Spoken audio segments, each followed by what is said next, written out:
नमस्कार, आप देख रहे हैं NBC 24 और मैं हूं आरती बाला आपके साथ। बीपीएससी टीआरई 3 से जुड़ा एक बड़ा मामला जो है वो सामने आया है। जी हां, आपको बता दें कि बीपीएससी टीआरई 3 को लेकर अब नए मामले जो है वो निकलकर सामने आ रहे हैं। खबर है कि बीपीएससी टीआरई 2 में पेपर लीक हुआ था और उसके तार जो है वो बीपीएससी टीआरई 3 से जुड़े हुए हैं। कैसे, ये पूरा मामला हम आपको इस वीडियो में समझाते हैं। टीआरई 3 को लेकर बड़ी अपडेट सामने आ रही है। ईओयू ने टीआरई 3 पेपर लीक मामले में कोर्ट में चार्जशीट दाखिल कर दी है। जांच में चौंकाने वाला खुलासा हुआ है। रिपोर्ट के मुताबिक माफियाओं ने टीआरई 2 का पेपर लीक किया था।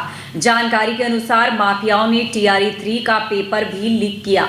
मालूम हो कि टीआरई 2 की परीक्षा 2023 में 7 से 15 दिसंबर के बीच टीआरई 3 की परीक्षा हुई थी। वहीं अब इस खुलासे के बाद अभ्यर्थियों में हड़कंप मच गई है।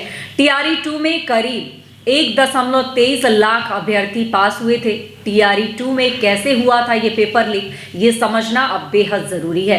तो दरअसल जानकारी के अनुसार भोजपुर के शिवकांत सिंह और राहुल ने पटना से मोतिहारी के लिए टीआरई 2 का प्रश्न पत्र लेकर निकले थे। सराय टोल प्लाजा पर बिहार सरकार की गाड़ियों में सवार कुछ लोगों ने पिकअप से प्रश्न पत्र वाला बॉक्स लिया और बदले में कुछ और दिया। मुजफ्फरपुर में फिर से दोनों गाड़ियां मिली और प्रश्न पत्र को वापस पिकअप में रखा गया। शिवकांत और Sumit paper leak Motihari DM office गए। शिवकांत को इस काम के लिए 5,000 रुपए दिए गए थे। पिकअप के मालिक राम निवास चौधरी ने भी पेपर में अपनी संलिप्तता स्वीकारी और बताया कि उसे 8,000 रुपए मिले थे। टीआरई 3 में भी हुआ था पेपर लीक। ये सुनकर शायद आप भी हैरान रह गए होंगे, बट आपको बता दें कि टीआरई 3 में भी टीडी और डीसी ने प्रश्न भेजने के लिए इसी पिकअप वैन का इस्तेमाल किया और पेपर लीक हुआ था। इस दौरान नगर नौसा के एक ढाबे पर पिकअप वैन रोककर प्रश्न लीक किया गया था। इस काम के लिए वैन चालक राम भवन पासवान को 7,000 रुपए दिए गए थे। पेपर लीक का मास्टरमाइंड संजीव मुखिया और उसका बेटा डॉक्टर शिव था। जानकारी के अनुसार शिव को पुलिस ने पहले ही उज्जैन से सिपाही बहाली पेपर लीक मामले में उसकी गर्लफ्रेंड और साथियों के साथ गिरफ्तार किया। शिव वर्तमान में बेऊर जेल में बंद है। 3 कोचिंग संचालकों की तलाश में ईओयू अब लगातार लगी हुई है। वहीं अब पटना के 3 कोचिंग संचालकों की तलाश ईओयू को टीआरई 3 पेपर लीक मामले में है। बताया जा रहा है कि इन्हीं कोचिंग संस्थानों में प्रश्न पत्र सॉल्व किए गए थे। संजीव मुखिया और उनके गिरोह के टीआरई 3 पेपर लीक मामले में शामिल थे। संजीव मुखिया के गिरोह ने कोचिंग संचालकों को पेपर दिया, जिसके बाद उसे अभ्यर्थियों को भेजा गया। मालूम हो कि टीआरई 3 की परीक्षा पहले 15 मार्च को होनी थी, लेकिन पेपर लीक होने के कारण परीक्षा रद्द हो गई, जिसके बाद दोबारा टीआरई 3 की परीक्षा 19 से 22 जुलाई 2024 तक हुई। बीते 13 नवंबर को आयोग ने परीक्षा का परिणाम घोषित किया। अब तक 266 की गिरफ्तारी इस मामले में हो चुकी है। बता दें आपको कि टीआरई 3 पेपर लीक मामले में ईओयू लगातार जांच कर रही है।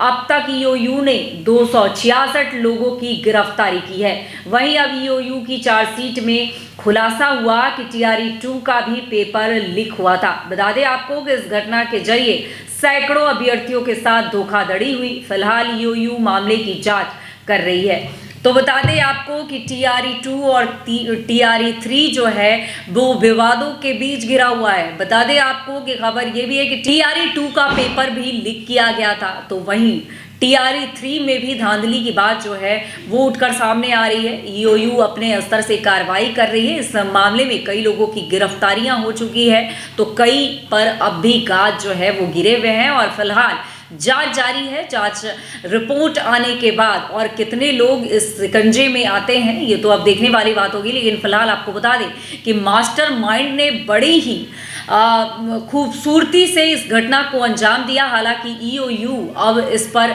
अपनी पैनी नजर गड़ाए हुए है और एक एक कर परत बाई परत कई ऐसे बड़े राज जो है वो खुलते नजर आ रहे हैं। तो बता दें आपको कि बिहार में जिस तरह से पेपर लीक का मामला जो है वो लगातार उजागर हो रहा है, ऐसे में में कई धंधेबाज जो है वो पकड़े जा रहे हैं, बावजूद इसके ये धंधा थमने का नाम नहीं ले रहा।